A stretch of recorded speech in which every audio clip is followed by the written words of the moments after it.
Zomato and Blinkit అంటే ఈ కంపెనీలని నడిపే సంస్థ ఒకటి ఉంది. ఎటర్నల్ అనే సంస్థ నిన్న చూసుకుంటే కంపెనీ ఇంచుమించు ఆల్ టైమ్ హైకి రీచ్ అవ్వడం జరిగింది. షేర్ వాల్యూ వచ్చేసి 311 దగ్గర అయితే రీచ్ అవ్వడం జరిగింది.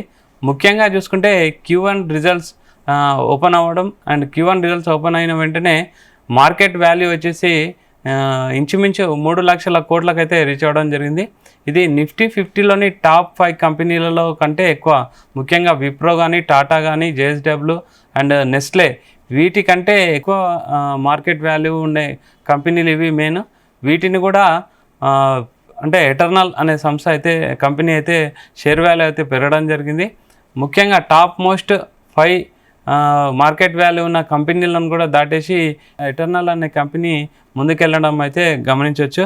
ముఖ్యంగా ఇది మెయిన్ ఎటర్నల్ షేర్స్ పెరగడానికి మెయిన్ కారణం చూసుకుంటే జొమాటో అండ్ బ్లింకిట్ రెండు కూడా బిజినెస్లు అంటే online food delivery business, e-commerce business అయితే మంచిగా రన్ అవ్వడం, పబ్లిక్లో బాగా వెళ్ళిపోవడం అనేది కలిసి వచ్చిందని చెప్పాలి.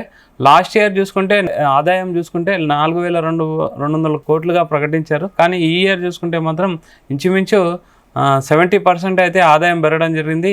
7,200 కోట్ల వరకు అయితే ఆదాయం పెంచడం జరిగింది.